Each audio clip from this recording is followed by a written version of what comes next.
ping it or peg it. Hello, YouTube. Welcome back to our second Sunday show. This is our second week now doing our shows on Sunday, and I'm kind of liking the switch up. I know a lot of you liked it last week. Today we have just a little variety of topics, and one of the bigger topics, for me anyway, is that I decided to try to apply to become an Amazon influencer. And my friend Casey, a friend of the show, already is one and gave me tips on how to get that started. So I thought I would share that. I want to share about getting a new phone, talk a little bit about this temporary TikTok shutdown, an eBay party I went to last night, and my new love of eBay that continues to grow. And we're going to be talking about how to pull your 1099s from Amazon, and really all the platforms your 1099 should be available. Hello, Melinda. I haven't seen your pretty face in a while. And April, hello, my fellow Amazon influencer student friend. And Reno, hey there. Hello. Yeah, so tell me about this influencer thing. What are you doing? Okay. Because you sent me some links, and what do I got to do? I got to go watch the videos and then like you? No, that's the thing, is I don't know yet. So I wanted to share my journey as I'm going through it. So okay. Our friend Casey learned how to become an Amazon influencer. She has helped a couple of people, Reno's daughter being one. And so April in the chat and myself said, hey, we'd like to know how to do that. So interestingly enough, how we were able to apply, you have to be like an influencer, right? So if you already have a really big following on Instagram or TikTok, it is generally pretty easy to apply and be approved because they want to see that you have content that people are liking, you have followers, engagement. I really don't have that other than YouTube. And I guess with YouTube, it's a little bit harder. You have a Facebook group. Yes, but it's not a business page. So it has to be like the Facebook business page, which I don't have. So one of the workarounds, and it's a bit easier, is to build up what looks like that you have videos that go viral, and you do that through TikTok. Well, I never really used TikTok. I know a lot of people do. I wasn't necessarily against it per se. I just, it's time, right? Like I do 800 things, it feels like, and I don't need another thing to look at, which is TikTok. I've never really posted videos. So I had to create this TikTok. And there's this way about, posting videos. And then I actually paid for each video to gain clicks and likes and shares and the whole thing. And after doing this for 3 days, I applied for Amazon Influencer every day. And on the third day, I was approved. I was finally viral enough. So it doesn't end there. So now I'm on step 2. And step 2 is you have to then upload product video reviews to your now Amazon influencer store. Okay. So what you do is you film a video of an item that you like. I'm going to grab off my desk here this Sharpie marker, and I would make a simple, 60-second or less video saying, I like this Sharpie marker. This color is silver. I might show me writing with it and say, I really give this a 10 out of 10. It's such a great quality marker, right? And you upload a video, and you have to assign the ASIN that this marker belongs to, and you upload 3 videos. So it takes Amazon 5 up to, I think, 22 days to approve or deny you to be an influencer based off these 3 videos that you upload. Now, apparently humans review them. Who, what, where, why, how this happens, I have zero clues. And there are some rules, like you can't say, it made me skinnier, and, kind of like when we make listings, right? There's things we cannot say. It's all my problems. Yeah. So you kind of have to follow these type of rules. You shouldn't have a busy background like how my background looks. I guess your background should be quite simple and plain. And so we'll see. We'll see if I get approved or not. What I didn't know is after you upload these 3 videos, you only get 3 strikes and you're out. So if they deny you the first time, you can try again with 3 new videos of 3 new products. If they deny you, you get one more chance. If they deny you, you have to start all over, which means I've got to upload my influence TikTok. Now, of course, I haven't kept up with doing the TikTok because I only used it to get the influencer. So I definitely want to get approved before the 3 strikes I'm out. Why am I doing this? I'm doing this because I've learned you can make some really great money being an Amazon influencer, much more than having an Amazon Associates link. And so for those of you that don't know what an Amazon Associates link, I have one. I know Lucy has one. I can give anybody a link to a product on Amazon and I will earn a commission if you buy that thing or anything on Amazon after clicking my link. But it's pennies, like 3 cents. I mean, it really is pennies. But with this Amazon influencer, your income generating ability is much greater. Most people, I've been reading up on it in some Facebook group, in their first 30 days make at least $30, right? So that's more than I've ever made on Amazon Associates. Then you can become an influencer where companies could hire you. They will seek you out and pay you to make videos reviewing their product, and oftentimes in exchange for their product for free. I watched somebody on the Chris Grant show, a lady, I wish I could remember her name. It was very inspiring. She made thousands of dollars last year doing this, on top of having her Amazon business, on top of doing her own Amazon selling account. So I was really inspired by that. So I thought that would be one of my new side incomes this year, provided I get approved. What's like the average that you would get for a review? If she made thousands, is she having to review like 12 items a day? I think that would. I don't know, but I think where she made the most of her money is the companies that hired her. You know, XYZ company hired her and paid her $1,000 to do a video on their product. Companies pay big money for a lot of people to do this. I'll have to send you the link to the show. It was really, really good. And then just yesterday, I watched, I can't remember his name. There's 2 Nates, right? There's Nate from Hustle Buddies, and then there's another Nate that does video. I think there's 2. I'd have to find his video as well.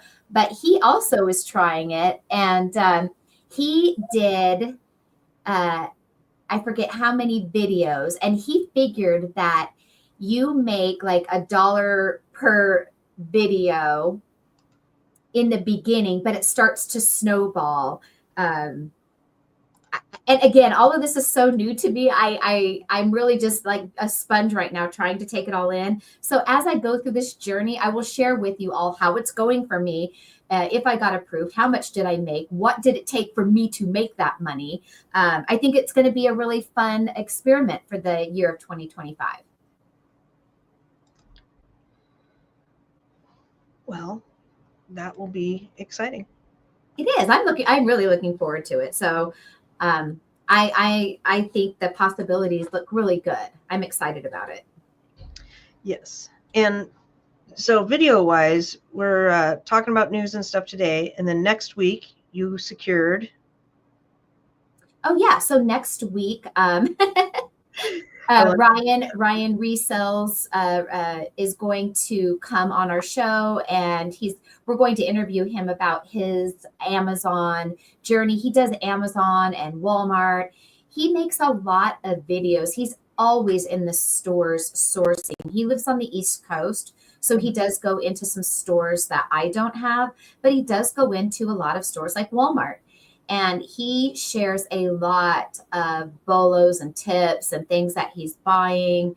So it'll be interesting to hear his story, how he got into this business, and what he's up to, what he's doing. That will definitely be cool. And I know that our goals this year is to kind of branch out and do other income, passive income stuff. And that's kind of what we talked about, sharing with our fellow peoples on here. Yeah. So I'm looking forward to that too. Super excited. What else did we have? So do we need to say anything else about TikTok ban? I mean, it was banned, then it's back banned. Yeah, TikTok was banned for what, like 12 hours? I don't even know. My first message I got was from Reno this morning. He had sent a message about, TikTok going down. He had sent it, sometime last night, and I didn't see it till this morning. So I think it went down last night at some time. Yes. And then, of course, this morning all over Facebook, and TikTok sent me a notice, TikTok's down and in the US, but if you had a store and you had existing orders, you could access this part of your TikTok account. And then sometime this afternoon, when I was at the store, I happened to be talking to the guy, helping me get my new phone about TikTok being shut down. He had no idea. I logged back into TikTok, and right away there was a notice saying that it was back up. And then I don't know if it was the CEO of TikTok. The first video you were forced to watch was him talking about what they did to, be in compliance to satisfy Donald Trump to have TikTok be active again. I didn't listen to the video because I'm at the store. So yeah. I was just like, well, that was a hot minute.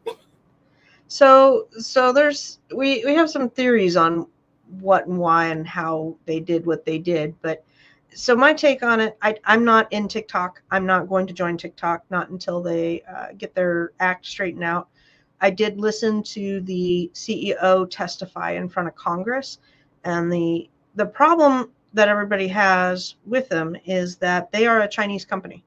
No bones about that. And as a Chinese company, if China wants any and all of their information, all they have to do is go and say, give us whatever information, and they have to comply, because China doesn't have quite the rules that we do here in the United States. And the United States said, wait a minute, you're giving all of the American people whatever information to the Chinese government.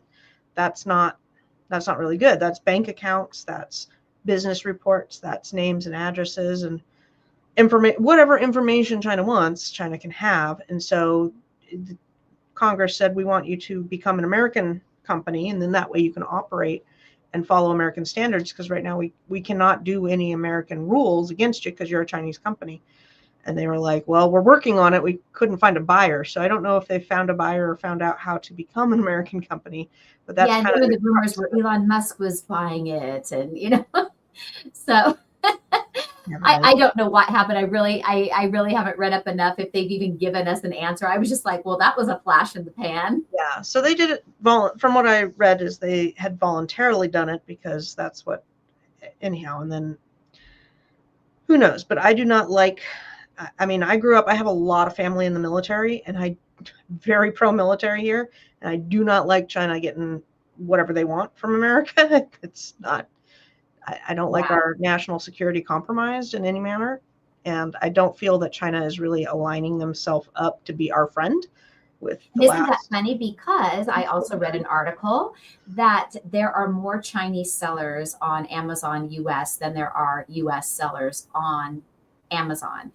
And then the secondary company that Amazon formed, the one that's like Temu that I can never remember the name of. No, the one that Amazon recently put up, because I have no interest in shopping on there. It's primarily all Chinese sellers. It is. Yeah. And interestingly enough, when I was deactivated and when many other sellers were deactivated on Amazon, many of the listings that we created under our brands or others' brands were hijacked by sellers that are operating out of China. And they're able to hijack those listings, yet at the same time, I can't update the title on the listing I created because Amazon says I'm not the brand owner. So how are these, so it is really interesting, we were talking about that in the group political, right? Talking about TikTok and the politics of it with American security. So I find it interesting that Amazon is catering, to China themselves. So it's all very interesting. Yeah, it's something definitely to watch and see how it goes. But yeah, we were talking about that in the group today, that everybody in our little bundle group that got deactivated last summer, we are all talking about how just about all of us have bundles that we created that we can't be on now because we've been kicked off and we said we wouldn't sell bundles anymore, that are still active and selling really well, really, really well. So you're welcome, everybody, for creating all those. It's very irritating. I am going to be doing some more generic bundle creations this week, so kind of getting back into it. Yeah. Because I've got some inventory that just needs to get cleared out. Yeah. But it's super frustrating to see how well my stuff is selling, and I can't. For other people, yes. For other people. Other people. Good times, good times. Anyhow, I had a knockout. I don't want to say fight, but I'm dealing with Walmart, and their help over there is just as fabulous as Amazon's help. And I've noticed that on my clients' shipments, like they'll send in, let's say 100 units, and then Walmart says, oh, they only got 80. And then they can't find 20 units. And so we're battling that. And they want a whole form filled out for those missing units. And then they want invoices. And I have a lot of problem with that. It's not my account, so it's not my call. But the fact that they want to see invoices and what they were paid for and everything really is red flag to me. Same with Amazon. When Amazon asks for invoices, there's been so many times where they then go hit up the company to say, hey, we want to buy directly from you and cut out this third-party seller. And I mean, I'm just all nerves about it. And my client is like head in the sand. He's like, oh, okay, he doesn't see kind of all the negative stuff that you and I see. Yeah, that's only because we've worked with so many resellers and we know what has happened to them. So it does make you a bit jaded with Amazon, right? And yet, sure, as much as you can hate them, you still continue to sell because it pays the bills. So yeah, it is a real love-hate relationship. For those of you watching, I'm curious, are any of you possibly interested in Amazon influencer, or do you have any thoughts on the TikTok shut down and come back? I'm just curious what other people think. Yeah, that'd be interesting to see. I'm going to bring up that one FBA, the scam company that one fiber guy got hit with, if I can find it here. Yeah. Okay. Those are bad. We've exposed some of those companies before. There's so many people that work full time. They want to do Amazon. They just don't know where to start. They want to find profitable products. And then there are companies out there that promise you all of these things, and how all you have to do is send them the money and they'll do all the work for you. And it's that whole too good to be true type of situation. And these companies just rip people off, and it's heartbreaking. So I put the link in. It's kind of a long Reddit thread, but I was with a client this week, and he joined Smart FBA. And what the promise was is you give them money, they find products, and then they put them into your inventory. They send it into FBA. They do all the work for you. All you have to do is front the bill, and they do all the work for you. And then, you get a percentage of the profits. TikTok's already back. You missed the beginning of the show. TikTok's already back. So that was a short-lived. Yeah, it was a short-lived shutdown. So he put about $60,000 into this, Tina, $60,000. And I took a look at his inventory, and it was things like Nike joggers and sports clothing and shoes and all sorts of stuff. So definitely all over the place. And then they went bankrupt. Smart FBA is gone. There's no help. There's nothing.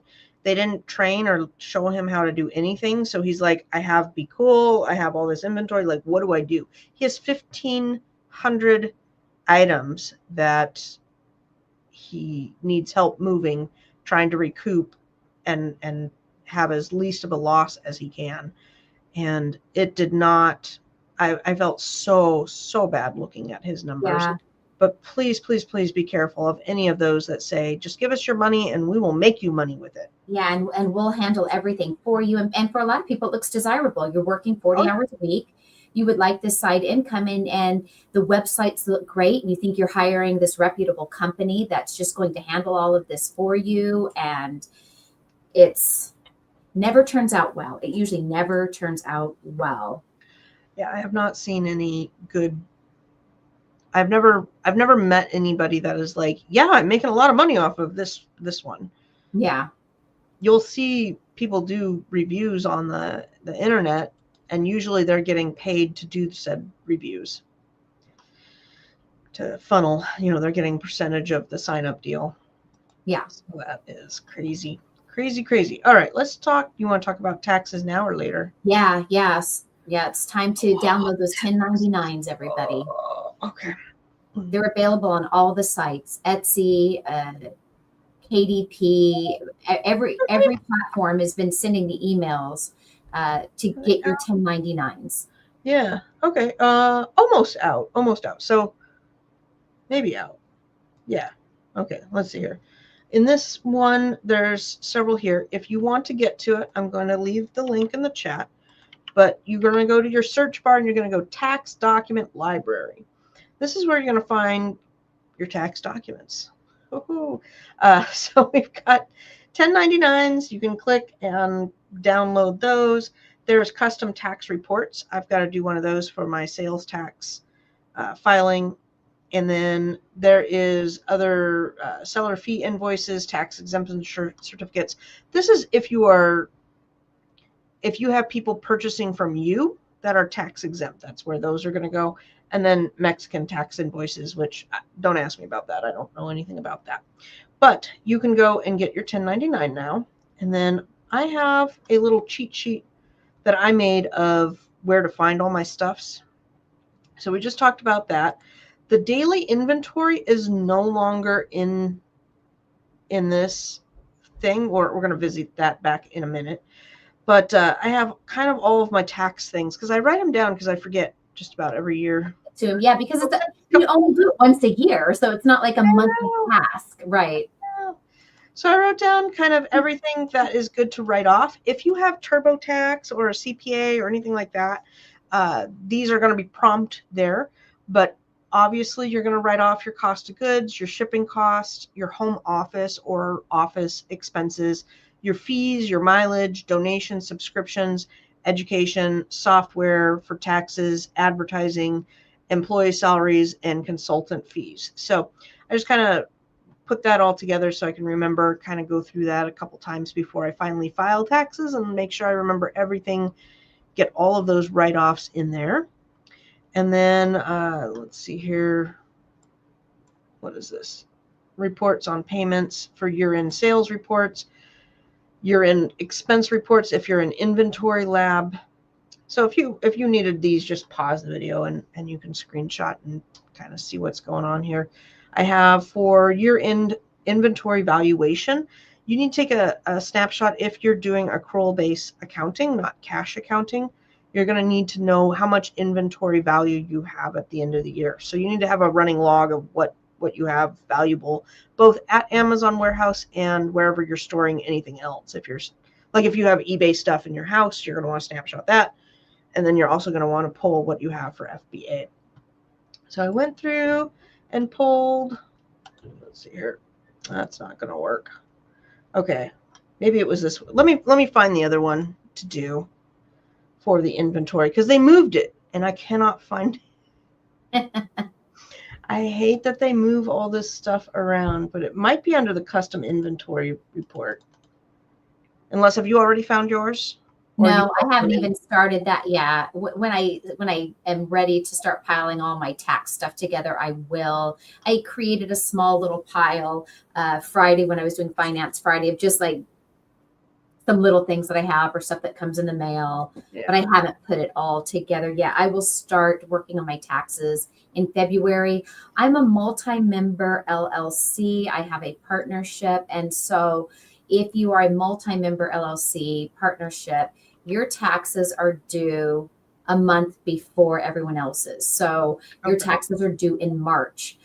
With that, it's because you get a form called, I believe it's K9, a K9 form, and that's what each partner gets so they can do their regular personal taxes that are due in April. For those of you that are just an LLC or you're doing business as a sole proprietor, your taxes are just due all at once in April. So I always have to start mine a little bit earlier. Okay, I think I might have found it, but I got to pull it from a download, not a V1 line. It's under the inventory ledger under reports now.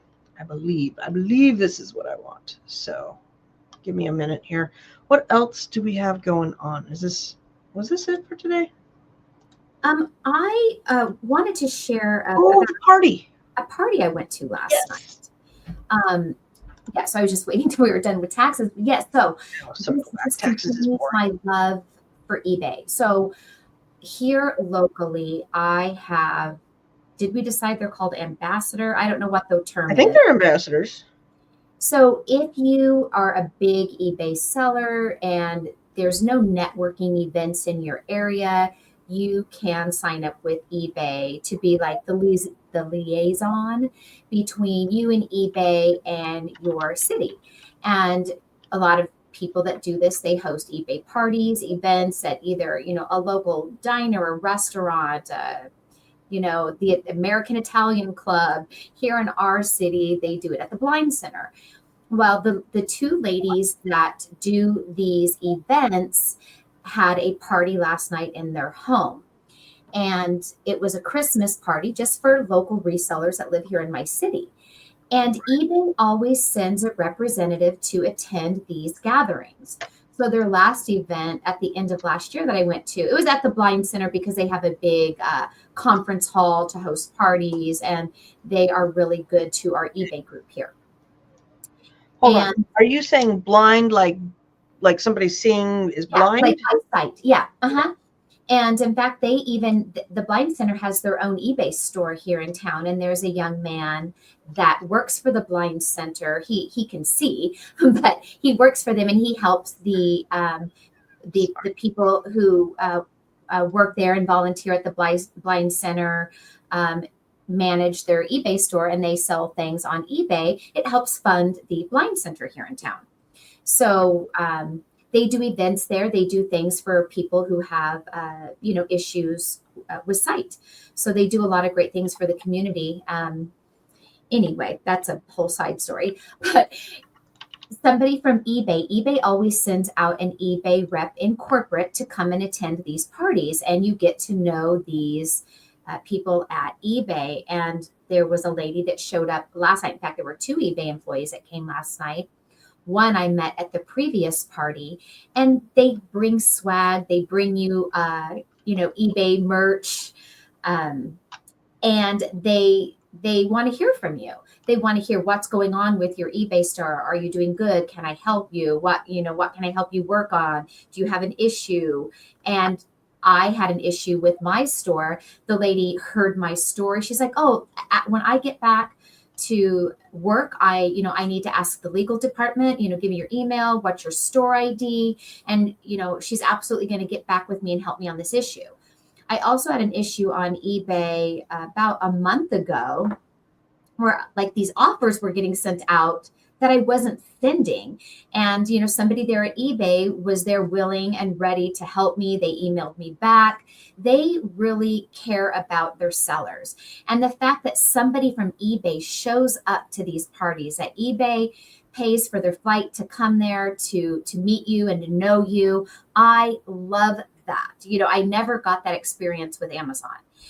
Not only that, another thing about eBay that I really love that I learned from these eBay reps that come to these parties, eBay wants them having their own eBay stores. They encourage the employees to open up an eBay seller account and to sell on eBay.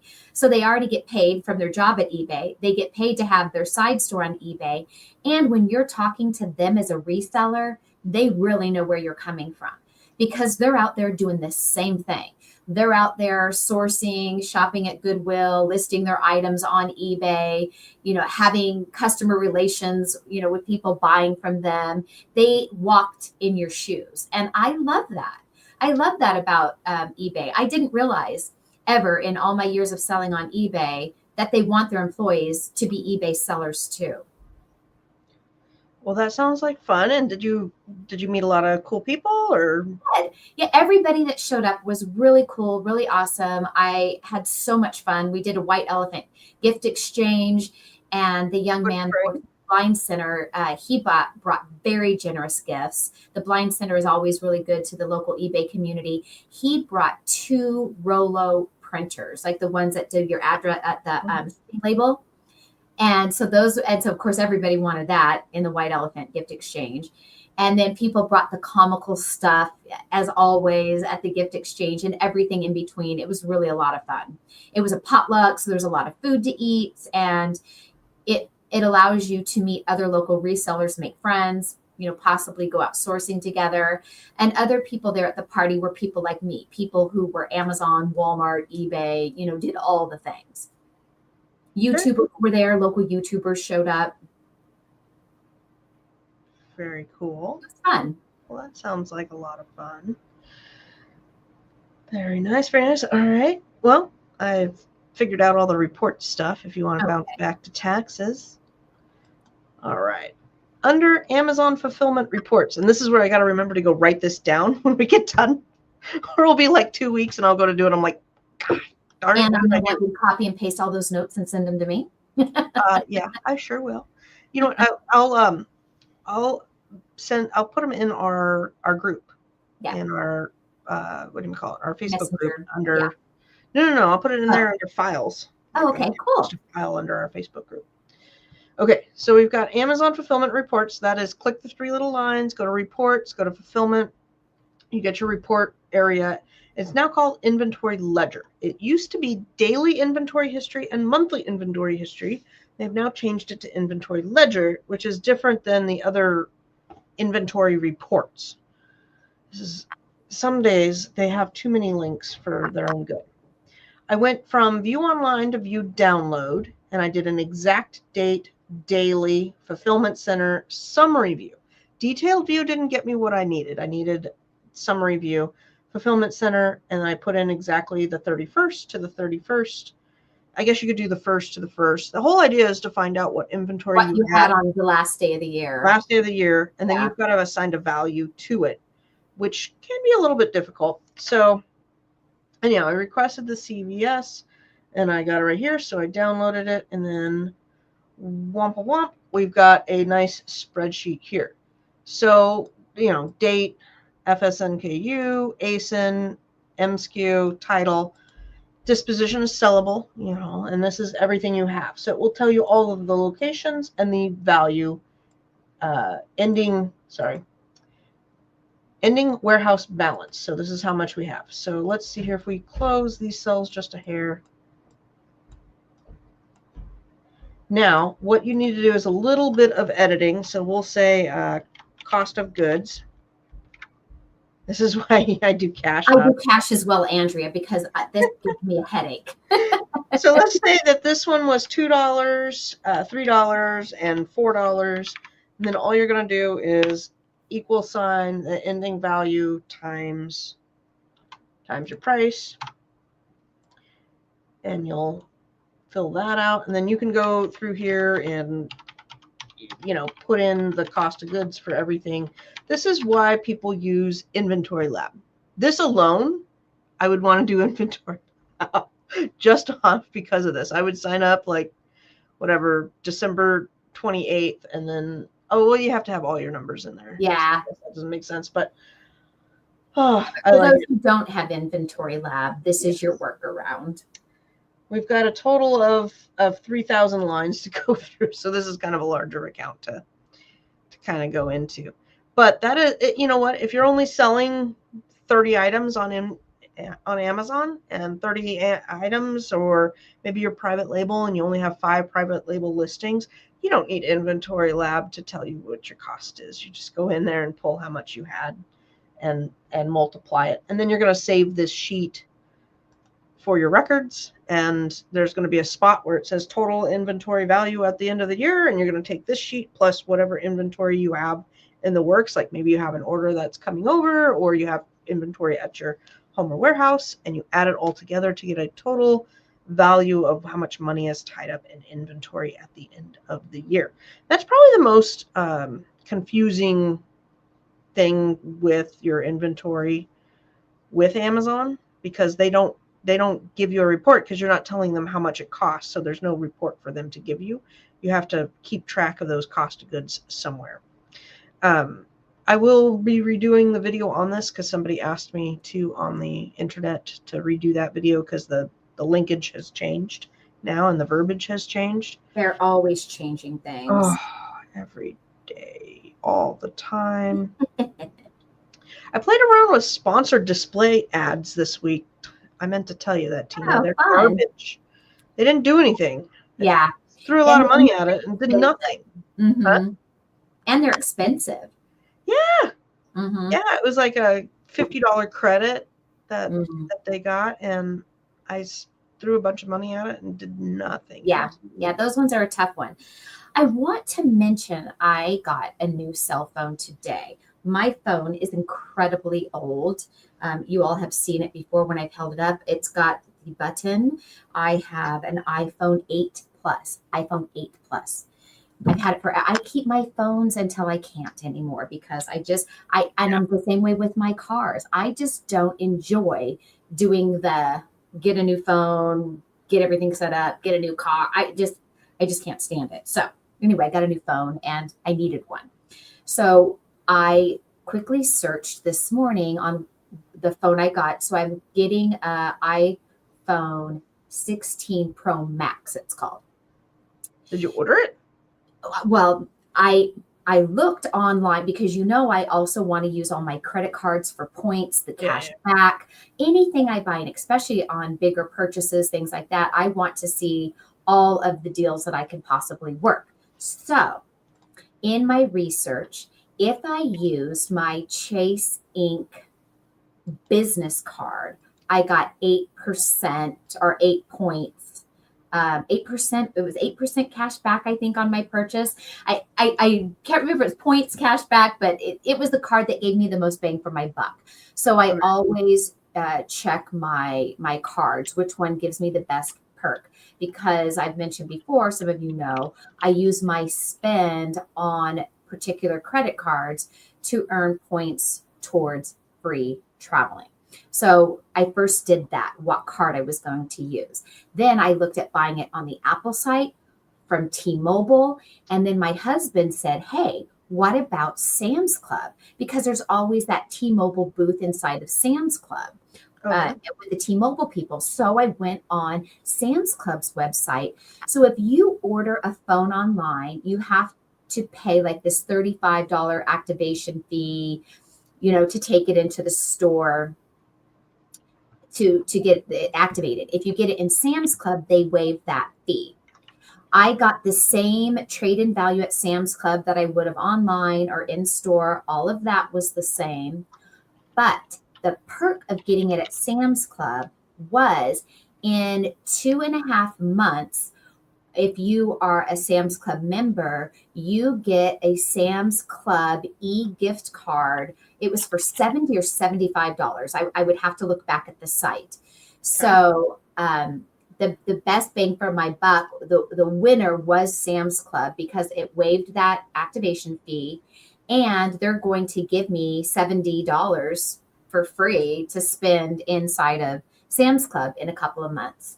So I thought that was really cool to know, and to know that if you do happen to have a Chase Inc. card, you do get the most back with Chase Inc. So it's just a way to stack all your rewards when you're going to make purchases. Not only that, talking about taxes, when that is purchased on my Chase Inc., I primarily use my phone for business. So it will be a business write-off on my business card. Absolutely. Yeah. So I just wanted that to be a share. April says, you'll love it. I'll have it. Look, I have an 8. Look, I would love a 13 probably, right? Compared to what it's going to be a game changer for me. So yeah. Andrea, I see that you are over there, and is it the right Andrea? Let me make sure the last names. She sent me a message earlier. Oh, okay. I can find it on my things. Yes. You sent me a message about your issue that she was having, and I don't have enough information to make anything about it because she sent me and I was going to circle you in on that as well. The information you sent was on a deactivation section 3 shutdown, but then you were talking about IP claims. But then I didn't see any of your responses. It said you took screenshots of stuff, but I didn't see that attached to the email, so I can't see what's wrong with your screenshots because I don't have them attached. So I responded, I think, this morning, but go ahead and send some more information or clear it up for us so that we can help you out there. I'd meant to message you earlier, and then I got tied up with salads. So I got tied up. Oh, I want to talk about that real quick, but let me share. I pulled up T-Mobile because I want to share with you how I research with my credit cards for anybody that is interested. I can't be the only one interested in getting the most bang for my purchases. But what I did here is T-Mobile. I purchased this link sometime last year. It's called Card Pointers. I can't remember what it cost, but it pops up anytime I'm shopping on a site, and it tells me right away what card is my best card to use. So you see it was 6.3%. no, I don't see anything. What are you talking about? Where are you You at? can't see this right here? I see shop online, get a new You're phone. you're not looking at this. I guess the pop-up. I don't know what this is, Tina. What is this? I'm on the T-Mobile website. You see that, right? Yeah, I see T-Mobile. And you see this box right here? Find your ideal phone plan? Oh, I guess it doesn't show up. Oh, bummer. Okay, so for whatever reason, me sharing on that site, my pop-up isn't sharing to you visually. I'm not sure why. Anyway, it's called Card Pointers. And so what it does... You shared your browser. You didn't share your whole screen. Oh, I'm sorry. That's okay. So Card Pointers will, once you plug in the cards that you have, anytime you're shopping on a site, it pops up just like Rakuten or Top Cashback, any of your cashback sites that you use. And it tells you right away what is the best credit card for you to shop it with on that site, which one is giving you either the most cash back or points back. And so it's a really useful tool. And it's called Card Pointers? Yes, Card Pointers. How much was it? I don't remember. I purchased it last year sometime.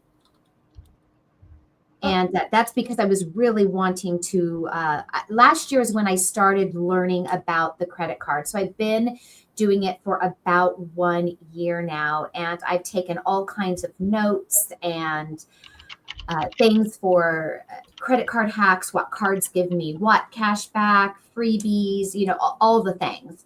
And I wish I had learned about this years ago, because as much as we spend at being online resellers, okay, $60 a year,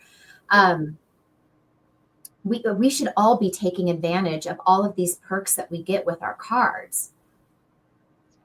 Yeah, I gotta. That's on my goal sheet to set up this year, because I've gotta get all my cards in order and which cards to do the travel and really expand quite on that. Overwhelming, yeah. It's a lot. It's a lot because you have all the sites to save money on, and then all the points and all the travel points. It's a work in progress. I learn new things all the time. Like this week, I didn't know that, so I just add it to my little travel sheet. I need to organize it a bit better. But as I learn, and I just keep putting this stuff over there. But in my first year, I've learned quite a bit. So what I just learned is if you fly on Delta and have a Delta Sky Miles account, I do happen to have that. So I've flown on Delta a few times last year. You can, through Delta, purchase Starbucks gift cards to load onto your Starbucks app.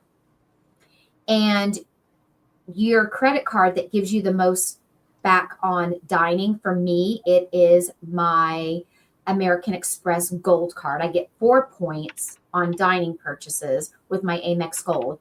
So if I choose to use my Amex Gold to purchase my Starbucks card through my Delta Sky Miles link, so a lot of these airlines have partners. Delta, one of their partners, is Starbucks. So you purchase the Starbucks card with your best credit card giving you the most for dining, you get points on the credit card. You also get equal points per dollar Delta Sky Miles added to your Delta Sky Mile account. I just learned that this week. So if you put $25 on a Starbucks card, you get 25 Delta Sky Miles added to your Sky Mile account. And those Sky Miles can apply towards the purchase of airline tickets. So let's say an airline ticket is 10,000 points. I mean, that you would be buying Starbucks forever, right? But if you're already earning Delta Sky Miles on current tickets that you're purchasing, if you're already earning Delta Sky Miles or just points you can on your credit card that you can transfer to your Delta Sky Mile account, you know, the little 25 points here and there that you're loading on your Starbucks card is just, you know, a little cherry on the top. So that was a new perk I didn't even know about. So I'm like, huh, how about that? Well, very cool. Very cool. I'm going to circle back to Andrea here real quick, and then we'll wrap this up just because I see that she's on there. I'm so sorry you have a chest cold. That is terrible. You really run down. Reading, I don't know if you want me to show, but when you're looking at accounts and stuff, I'm not going to share your account information, but I'm going to share the response I hope that's okay. And I still didn't see what you responded, so I can't comment because I can't see what you responded. But they are wanting the following documents. And when Amazon lists this out, you really have to go through, pinpoint it, read it, have your friend read it, try to interpret it, because it can be very confusing. And you might be saying, well, I did that, but really you didn't do it. So 99% of the time when I find that you have taken screenshots and you've submitted what you feel is appropriate, you have not done it appropriate to what they are wanting. And they want very specific things. So they want here, how do I reactivate my account? To demonstrate the authenticity of your account and your inventory, submit the following documentation for each ASIN and brand listed at the end. So at the end, they list out which ones they were flagging. Your submitted documents that do not include the total quantity for each inbound ASIN, please respond to this email with the required quantity for the given below. So if you sent in 100, they need to see paperwork for 100 units. If you sent in 60, it needs to be 60. So the first item is bank or credit card statement. It must have the name of the individual or business and the address. That name and address need to match your Amazon account, period. It cannot be anything else. That has to match what's going on in your Amazon account. So if you've recently got married or moved, you got to get that stuff matching up. Let's see here. It must also include the information of the bank that issued the statement and the records related to the purchase of the ASIN under review. So again, if you went out and paid cash and then now you're trying to show this bank statement, it's not going to match up. Or if you are purchasing it on a credit card and then your bank statement is for something else, you've got to show linkage there. So you may not have tied that loop. They want to make sure that it's all together. The next bullet point is supply chain documentation, such as invoices and receipts that include the item's description, quantities, supplier name, supplier phone number, supplier address, and website. You can omit pricing, but the rest of the document must be visible. This is 80% where people mess up. Their invoice or purchase documentation does not have the supplier's phone number or the website. A lot of times it's not the website. A lot of invoices are not going to have website information. So if those are not on there, you need to annotate them in. You open up your PDF editor, put it in blue ink, type in such and such website, and then colon, and then put the website in there so that you've annotated that into the invoice. And same with, I'm assuming this phone number and address. Again, I've had invoices that don't have addresses on it, which is kind of weird, but happens. Proof of delivery, bill of lading, import-export documents, customs clearance documents, and authorization letters from brands and licensed brand distributors are other examples of documents that may be requested. If you are selling somebody else's stuff, you are going to need to probably submit this. This is a tough one. If you're with a reputable distributor, such as, we'll say 4SGM, they will probably give you some sort of letter of authorization. So then that's going to be even tougher to have any of those proofs of delivery. You might be able to have in your email a proof that it's been delivered. Print that email to PDF and apply that to your case. That could be. Yeah, they've been handing out these Section 3s like Yeah. candy. This Oh, has been the recent wave. yes. And it's very, very difficult. And they're doing it for no reason. It's not even that you did anything that flagged Amazon. It's like they're forcing you to verify you are who you are. And this is again one of these gross things that Amazon does. And these are the things that, really have made me salty about Amazon in the last year, which is why I have been seeking ways to make money off of Amazon or other ways with Amazon, like the Amazon influencer. Because this can happen to any of us at any time, regardless if you are not perfect, and even if you are so perfect that Amazon can't find fault with you. It can happen to anybody at any time. It really doesn't matter how good we are. And it's horrible. It's just mistreatment of sellers, if you ask me. It is. It is. And you got to watch this right here. Proof of delivery and authorization letters. So if it's a retail arbitrage item and you do not have an authorization letter, then you need to search in the internet something that you can write up that states that you are purchasing from, let's say, Target or Marshalls or TJ Maxx, any one of those, and says that you are, you purchased this from a reputable distributor with the intent to resell. This is the company's website.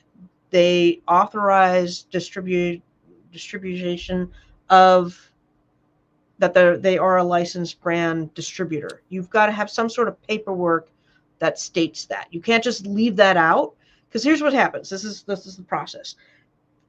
Stupid person, and I'll say stupid. Maybe they're just ignorant, or they're low income. They're processing Amazon cases. They are not well taken care of. They are not on English or American soil. They are not speaking English very well, and they have these boxes that they have to tick.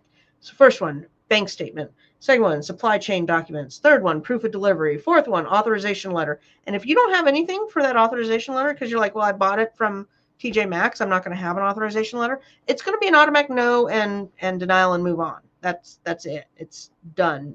So you have to have something for them to show. And that there's creative ways to do it. I'm not up and up on the creative ways right this second. Order confirmation, order shipping, or fulfillment update documents for all the orders placed for the ASIN in question and its quantities. So let's see here, fulfillment updates. Are they asking for when you purchase the item or for when you have Amazon orders? Order confirmation, order shipping, only orders placed for the ASIN question and its quantities. I think this is it's for her orders if they're wanting right. to approve. Yeah. Okay. And then make sure you're doing only in PNG, JPEG, PDF, and GIF, because they will not take it if they are in like a HELOC or anything. It's not a HELOC, HEIC. There's a lot of weird ones out there. When you're doing your screenshots, if you're on a Mac, get off a Mac and go get a real PC and do screenshots on that. Because when people do screenshots on their Mac, it's usually small and it's cropped and it's not the right format. And I just have so many problems with them getting rejected because they don't show up correctly on the other end.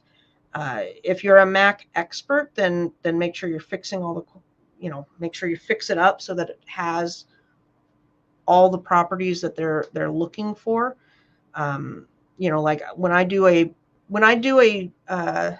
email PDF, I am not going to use snippet and snip an email. Wrong. That will get rejected right away. You go to your email, you print to PDF. That captures the whole thing. So if I'm just sending my husband a little something, whatever screenshot, I'm going to take my snippet, snip something cute, send it over. It's quick, it's easy, it's appropriate. It's fine to do in those situations. But with Amazon, you need to take the email and print it to PDF.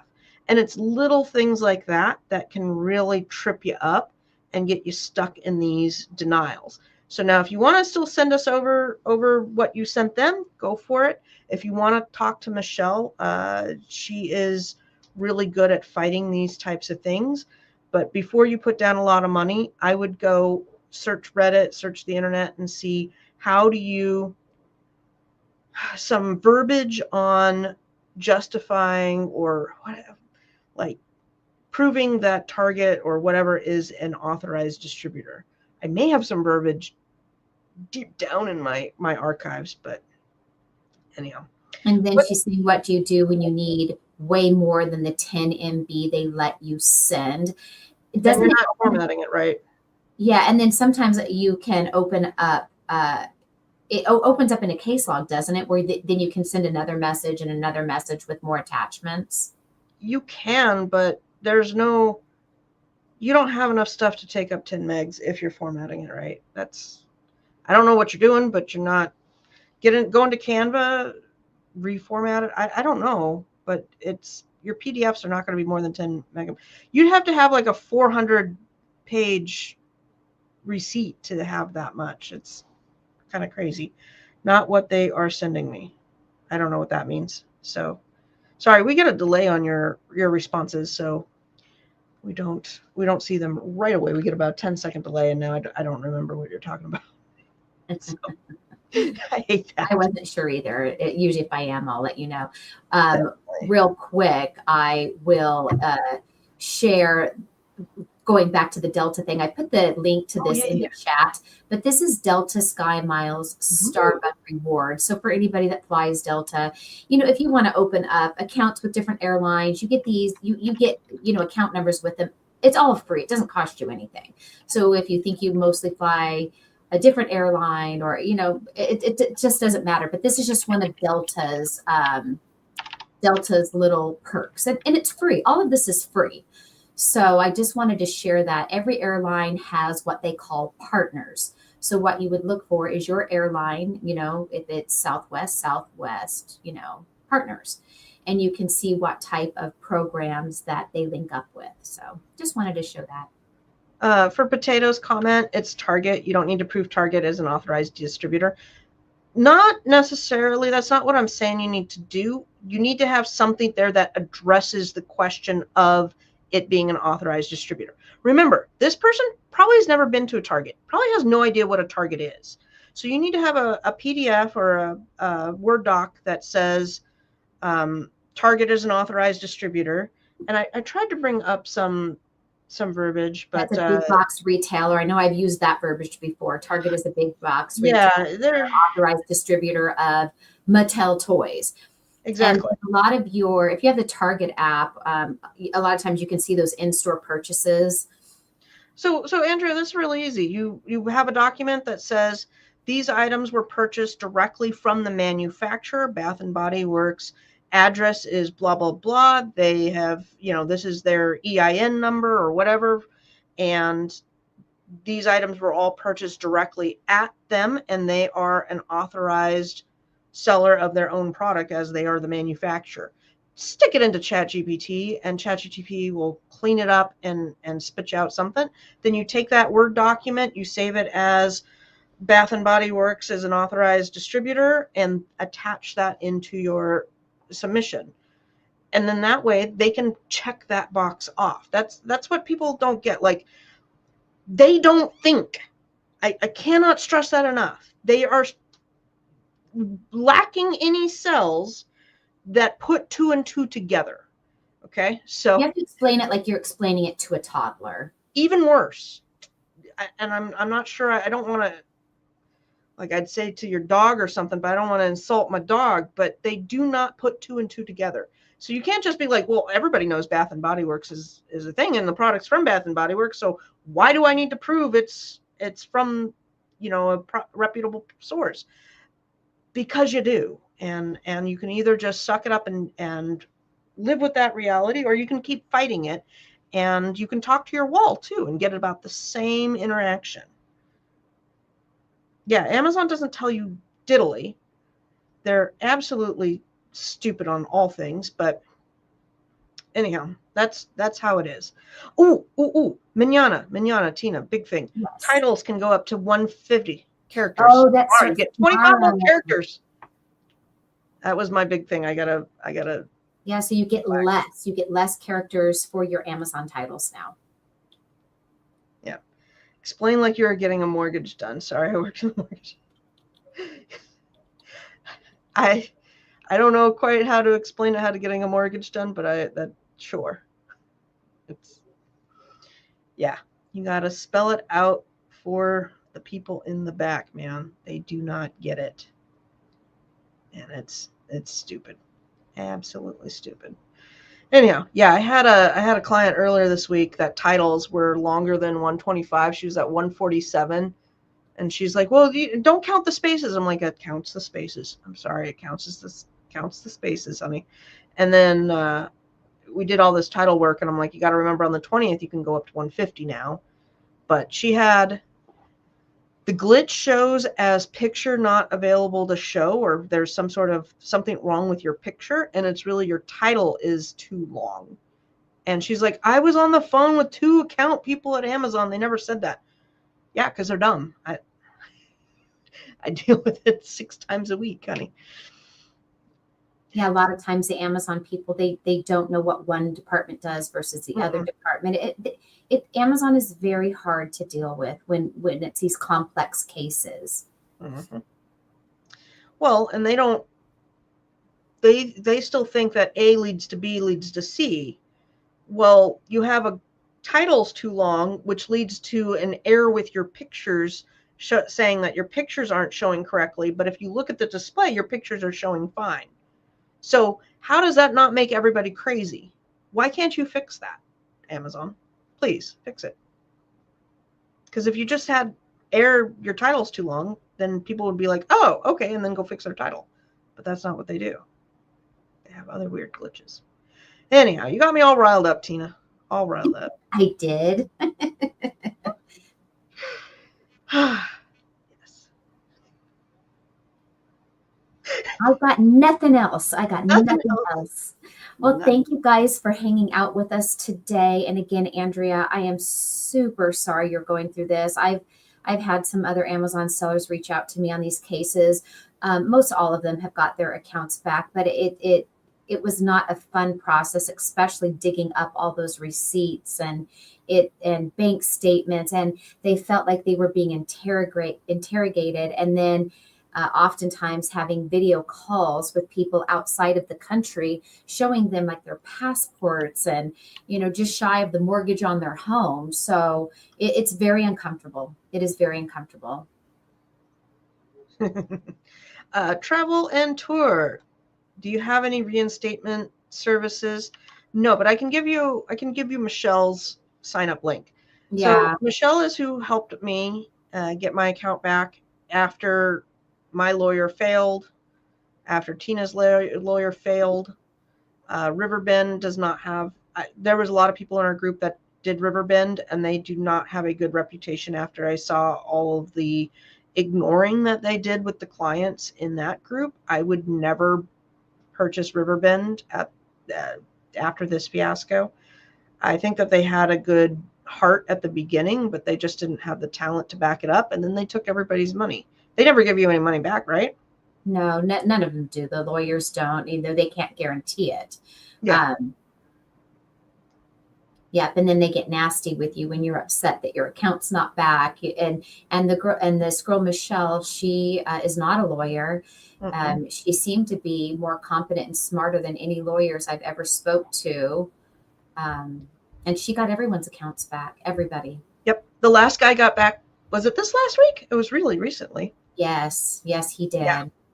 So everybody is now back, and that is good. And now we've changed the group name to something. I don't remember what it is now, but we changed the group name so that we could still have support. All of you going through this are not alone. It's not just happening to you. It's happening to a lot of good people who don't deserve it. There was a post on Ed Rosenberg's specifically about the Section 3 hit down. There was somebody that did a video on it that was really promoted both in Hustle Buddies and in his group. So I want to go watch that this week That Yeah, might. definitely follow Ed's groups and he interviews. I mean, if you can't get your account back, consider having Ed interview you. We believe Amazon watches these videos. Most people that do a video with Ed get their accounts back, because it puts a human element as to who you are. Yeah. People watch that. They may Mhm. not comment, but somebody's watching. Yeah. Somebody's watching. All right. Well, I gotta go cook a ham. We're doing a ham tonight. What are you doing for dinner? I have no idea. No clue. I don't know. I'll figure it out when I go open the fridge. But anyway, thank you guys for joining us. We'll be back here next Sunday. We are interviewing a fellow YouTuber, someone that Yeah, hits that'll the be fun. stores up, and we'll get to hear his story. And then this Wednesday, I will be doing my eBay show with my friend Nicole. So for those of you that are eBay sellers and want to hang out and talk eBay, come join me on Wednesday. And with that, we'll say good night. Yes. Good evening.